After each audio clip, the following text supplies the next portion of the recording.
Hello and a very good evening. You're watching the news at 6 on Rajya Sabha television with me, Frank Pereira. Here are the headlines. 18 opposition parties choose former West Bengal Governor Gopal Krishna Gandhi as their nominee for the Vice President's post. Polling for the election is slated to take place on August 5th.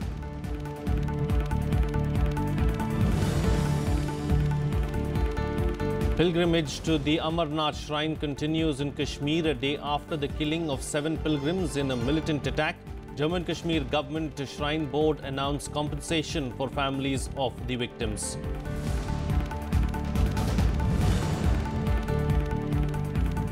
Setback to the NDA government on its cattle slaughter ban. Supreme Court orders that the Madras High Court stay on cattle sale ban will continue nationwide.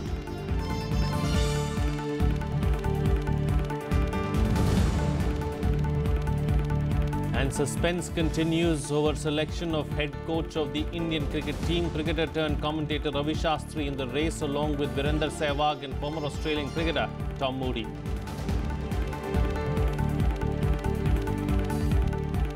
Gopal Krishna Gandhi will be the opposition candidate for the post of Vice President of India. 18 opposition parties led by the Congress agreed on the name of former West Bengal governor at a meeting in the national capital today. We each leader spoke in support of Sri Gopal Gandhi, after which some of our colleagues, leaders spoke to him on the telephone. He asked for 10 to 15 minutes to consider, after which again he was called on the phone and he agreed to be the candidate for Vice President of India. Gopal Krishna Gandhi emerging as the choice of 18 opposition parties led by the Congress for the post of Vice President. The former governor of West Bengal and grandson of Mahatma Gandhi was the unanimous choice of all parties, even the JDU, which wasn't a part of the grouping for the presidential polls. Nitish Kumar, however, stayed away from the meeting due to the tussle between the RJD and the JDU in Bihar. Everybody has endorsed the name, so it is not about A party, B party. Please, it is United Opposition Party candidate. The opposition leaders observed a 2-minute silence for victims of the Amarnath terror attack and passed a resolution on it. This is an attack on humanity. This is an attack on the plurality and the diversity of India. This is an attack on the human values and Kashmir. We call upon the government to use all the resources at its command to bring the real masterminds and perpetrators of this inhuman act to justice. The government needs to introspect as to why, despite advanced intelligence inputs, was there a failure. Several other issues, including the action of government agencies against some opposition leaders, were also discussed at the meeting. The ruling NDA is yet to announce its candidate for the Vice President's post, polling for which will take place on the 5th of August. Vishal Dayya's report for Rajya Sabha TV. Well, a day after 7 pilgrims were killed in Jammu and Kashmir's Anantnag district, a fresh batch of devotees on Tuesday embarked for the holy shrine of Amarnath. Jammu and Kashmir Chief Minister Mehbooba Mufti called an emergency meeting of her cabinet to review the security situation across the valley. Meanwhile, the opposition parties have attacked Modi government, calling it a security lapse. Undeterred by the attack on Amarnath pilgrims, hundreds of devotees on Tuesday set off for the cave shrine amid increased security. 7 pilgrims were killed and 19 others were injured in a terrorist attack in Kashmir's Anantnag district on Monday night. In the wake of the attack, security has been beefed up along all routes leading to Anantnag and Gandarbal districts. An investigation into the attack is underway. मैं दिल्ली से आई हूँ. कल दर्शन हुआ, इतना अच्छा दर्शन थे. तो जब श्रीनगर पहुँची हूँ तब ये हादसा हुए. तब भी मैंने हौसला, मैं सबको जितना भी लोग मिले यहाँ सबको बोल रही थी, जोरदार से गए हैं लोग. बोले भारत माता की जय. मैं असम से आया हूँ. कोई डर नहीं, क्योंकि हम लोग को इंडियन आर्मी इतना स्ट्रांग है. सारे पहाड़ों में पूरा हम लोग को लिए गार्ड दे के रखा है. कोई डर नहीं है. All this is a matter of investigation. It is being investigated by the Jammu and Kashmir police, and soon we'll know how it all happened. Jammu and Kashmir Chief Minister Mehbooba Mufti also held an emergency meeting to review the security situation across the state. The state government has announced 6 lakh rupees compensation for the kin of those killed and 2 lakh rupees for the injured. इससे बड़ा सानिया कोई हो नहीं सकता। मेरे पास अल्फाज नहीं इसको कंडेम करने के लिए, और मैं उम्मीद करती हूँ हमारे सिक्योरिटी फोर्सेस और पुलिस के लोग जो भी इसमें मुलव्वस होंगे उनको जल्द से जल्द पकड़ के उनको कड़ी से कड़ी सजा देंगे, और तब तक वो चैन से नहीं बैठेंगे। Home Minister Rajnath Singh also held a security review meeting at his residence in Delhi. Later, National Security Advisor Ajit Doval briefed Prime Minister Narendra Modi on the situation in Kashmir. घटना बहुत ही दुर्भाग्यपूर्ण थी, दुखद रही है, लेकिन मैं अभिनंदन करना चाहता हूं, सैल्यूट करना चाहता हूं अपने कश्मीर के बहनों भाइयों का कि कश्मीर के समाज के हर सेक्शन ने कल अमरनाथ तीर्थ यात्रियों के ऊपर जो कायराना हमला हुआ है उसको कंडेम किया है। 18 opposition parties passed a resolution condemning the terror attack. They asked the government to introspect the reasons for the security failure despite advance information. The government of India needs to introspect as to why, despite advance intelligence inputs, was there a failure to prevent this attack. First of all, a very strong condemnation for what has happened, and we have also said that despite very good intelligence inputs, why was precautionary measures not taken? And the guilty, whoever it is, must be identified and brought to book. और यात्रा जैसा सरकार ने, लेकिन साथ साथ ये देखना है कि कैसे चूक हो गया, अकेले बस को क्यों जाने दिया गया, इसकी जिम्मेवारी को निर्धारित करके कार्रवाई होनी चाहिए। ये बहुत दुखद है। Meanwhile, the bodies of the 7 Amarnath pilgrims killed in the attack were brought to Gujarat's Surat airport along with 19 injured people. Gujarat Chief Minister Vijay Rupani announced an ex gratia of 10 lakh rupees for the families of the deceased and 2 lakh rupees for the injured. Various political parties also called for a shutdown across the valley in view of the terror attack. Army Chief General Bipin Rawat also arrived in Kashmir to review the security situation. Bureau Report, Rajya Sabha TV. Well, several dignitaries condoled the victims and condemned the terror attack. President Pranab Mukherjee asked the Jammu and Kashmir government and centre to ensure justice was delivered to the perpetrators of the attack. Vice President Hamid Ansari also expressed shock but said India will remain united in the face of such attacks. Envoys and officials from the US, Germany and Russia too reacted on the attacks and extended condolences to the families of those affected. Sri Lankan Prime Minister Ranil Wickremesinghe in a series of tweets also criticized the terror incident.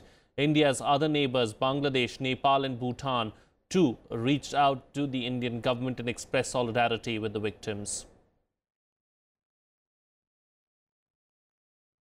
Well, in other news now, in a setback to the NDA government, the Supreme Court on Tuesday ordered a stay on the cattle slaughter ban imposed by the centre.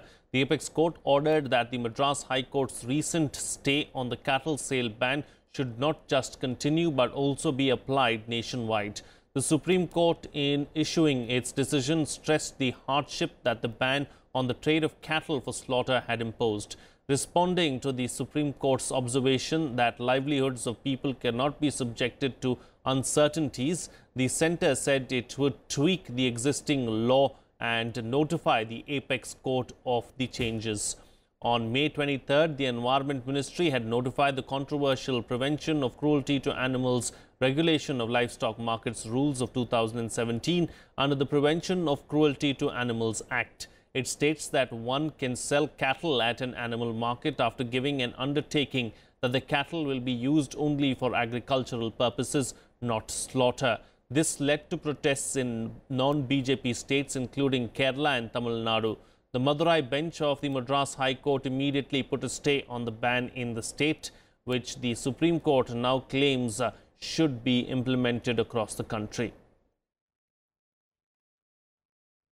केंद्र सरकार ने माना है कि notification के ऊपर उनके जो सेक्रेटरी हैं वो पुनर्विचार कर रहे हैं और उन्होंने माना है कि जो मदुराई बेंच का जो स्टे ऑर्डर है regarding this notification will be extended and further honourable Supreme Court ने भी वो जो मदुराई बेंच का जो स्टे ऑर्डर है that was extended to the whole country, it has been clarified. Total illegal beef export या live animal export को अब रोकना बहुत ही इम्पोर्टेंट हो गया है, क्योंकि ये आतंकवादी हमलों का वित्त पोषण इन्हीं से हो रहा है।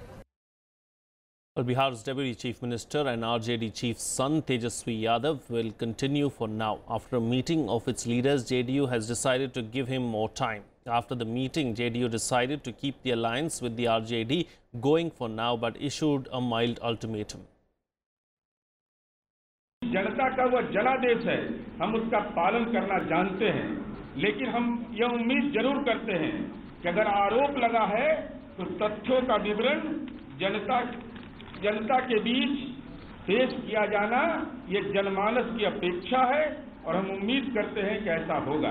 अभी तो सुनते पक्ष विपक्ष का जो उचित निर्णय होगा, मुख्यमंत्री तेजस्वी यादव को आप लोग और समय देंगे, मतलब लालू जी और उनके परिवार को और समय दिया जाएगा? 4 दिन के बाद सुनाएगा। Well, the JDU will meet again in 4 days' time to take a final decision. However, the RJD says Tejaswi Yadav has done nothing wrong and so will not resign. The BJP, which has offered outside support to the Nitish Kumar government in case it wants to cut ties with the RJD, said the JDU stance was as good as an ultimatum and that the Tejaswi Yadav and his father Lalu Prasad Yadav must respond. Tejashwi Prasad Yadav ji का कार्य deputy chief minister के रूप में, भवन निर्माण मंत्री के रूप में, पथ निर्माण मंत्री के रूप में अति संतोषजनक और सराहनीय रहा है और कहीं भी इस अवधि में कोई आरोप इन पर नहीं लगा है, इसलिए इनके रिजाइनेशन का कहीं कोई प्रश्न ही नहीं उठता है। एक प्रकार का जनता दल ने राजद को अल्टीमेटम दे दिया है, आप जवाब दीजिए। तो तेजस्वी यादव और लालू यादव जवाब दें, इस 3 एकड़ जमीन के आप मालिक कैसे बन गए? Well, the indefinite strike in the Darjeeling Hills entered the 27th day on Tuesday, leading to supplies drying up. All eyes are now set on the all-party meeting scheduled to be held today in Mirik area. The all-party meeting convened by the Gorkha Janmukti Morcha will be attended by all political parties of the hills. Many hill parties are in favor of relaxing the shutdown for a few days, keeping in mind the shortage of food and essentials. A section of the hill parties also want the GJM to sit for the tripartite talks. This is the 4th such meeting in 27 days since the shutdown was called. Meanwhile, supporters of various political parties have been taking out rallies across the hills, demanding a separate state. Internet services remained snapped and barring medicine outlets, all shops, schools and colleges remained closed. Police and security forces patrolled the streets and kept a vigil on the entry and exit routes.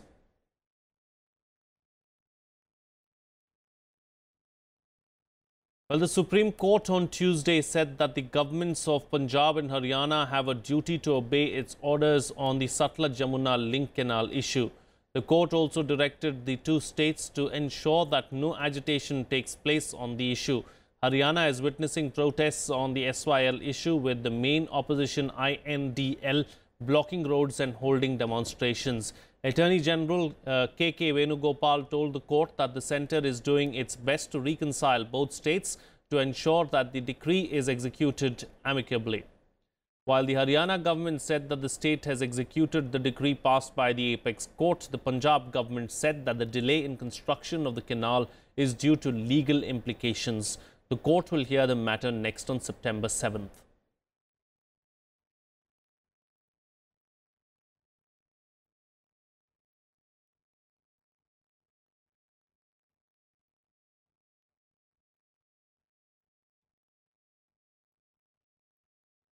Well, there you have it. Of course, the Attorney General there intervening in the matter and saying that the issue between the governments of Punjab and Haryana as far as the Satluj-Jamuna link canal is concerned will be dealt with accordingly and will be resolved as soon as possible by discussing the matter between the 2 states. This issue, of course, has been raked up after the court passed an order, the Supreme Court passed an order asking Punjab to release water to Haryana.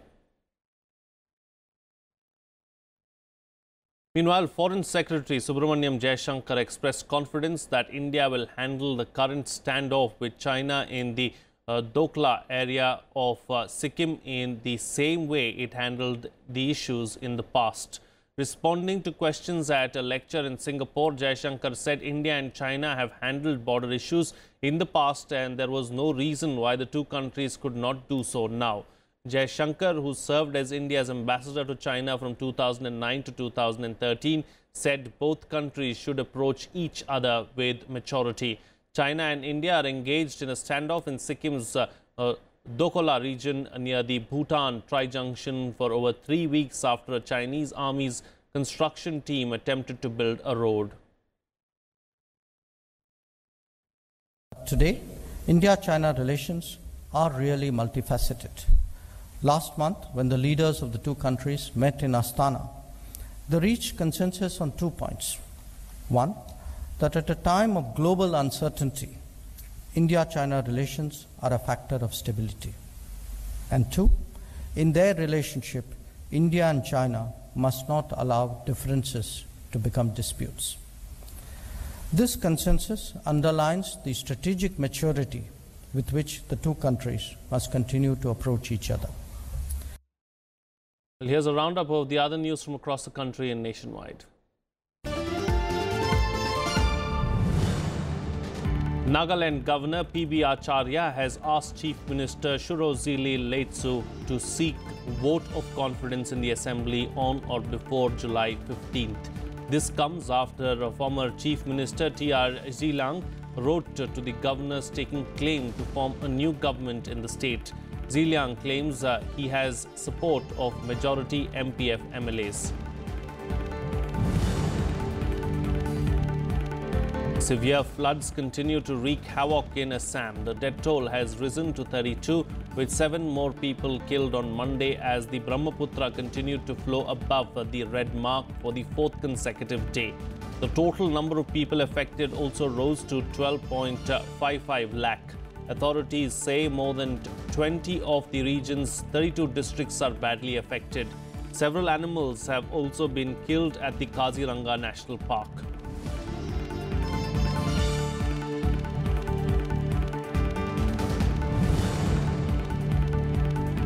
Yemen's Deputy Prime Minister and Foreign Minister Al-Mekfali met External Affairs Minister Sushma Swaraj in Delhi today. Both the leaders discussed the situation in the Middle East, safety of Indians in Yemen and other bilateral issues. Al-Mekfali is on a 4-day visit.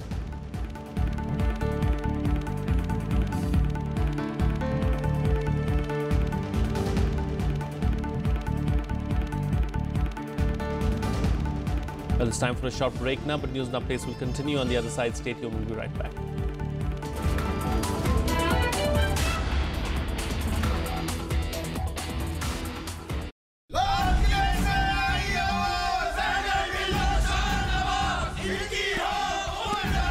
The safety, honor and welfare of your country comes first. Your own ease and comfort will come last.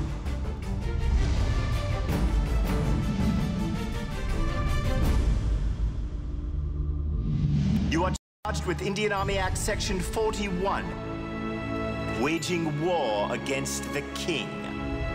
Fire! रात दिन अपने सीने विच वजदी आजादी दे राग नू बंद कर ला। सब तो पहला मैं हिंदुस्तानी हाँ।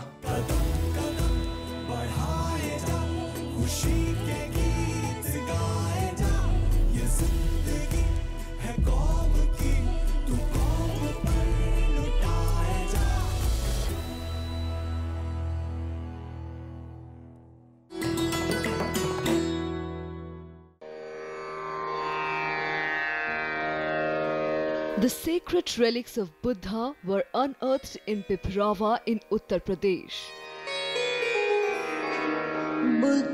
Buddhist monks from all over the world visit the National Museum to pay their respects. These charred bone fragments of Buddha are housed in the gold canopy gifted by the royal family of Thailand.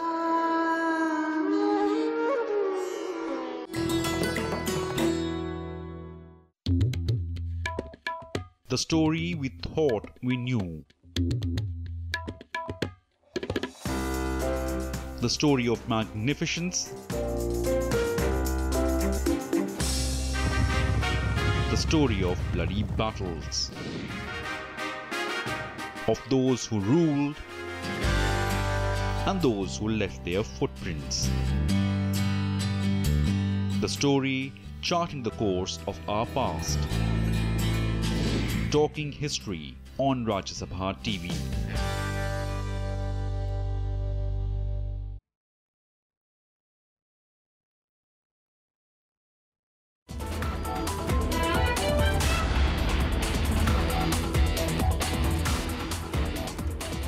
Welcome back. You're watching Rajya Sabha Television. Well, 2 months after it began, the drama surrounding the selection of the head coach of the Indian cricket team refuses to end.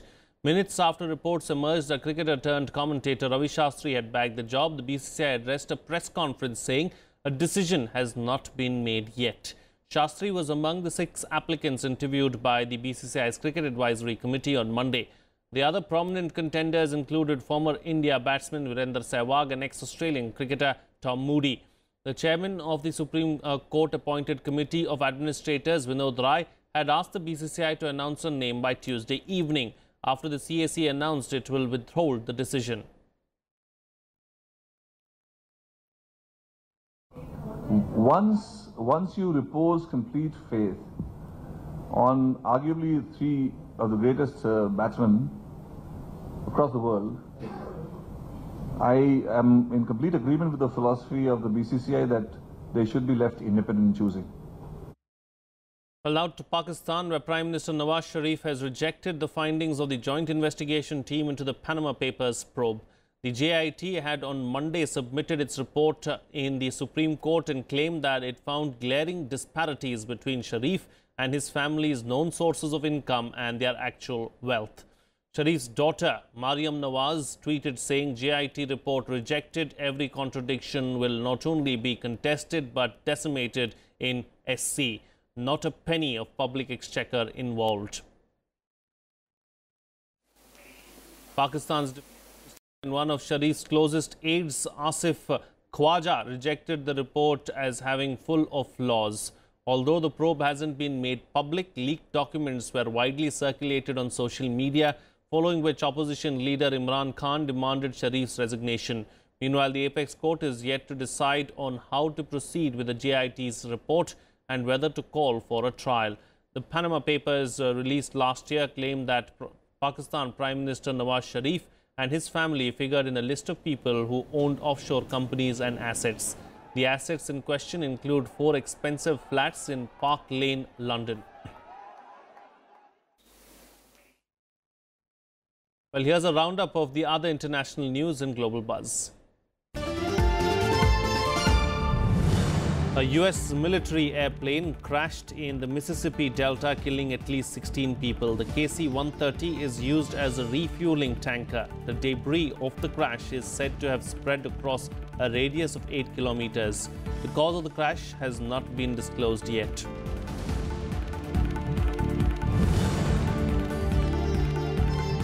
Iraqi Prime Minister Haider al-Abadi arrived in Mosul to congratulate the armed forces for their victory over Islamic State after nearly 9 months of war, bringing an end to jihadist rule in the city. The Battle of Mosul has so far displaced nearly 1 million people. Attacks by the US-led international coalition killed 30 Islamic State militants in Syria's Raqqa city. The bombings were accompanied with fighting between ISIS and Syrian Democratic Forces. Army personnel also launched airstrikes and ground attacks on ISIS militants in the Al Hayal oil field near Palmyra. United Nations envoy on Syria, Staffan de Mistura, said Syrian Kurds should not be ignored and must be allowed to participate in drafting the country's new constitution. The United Nations has reportedly hosted 2 sets of technical talks on the constitution with various Syrian opposition groups in the past few weeks.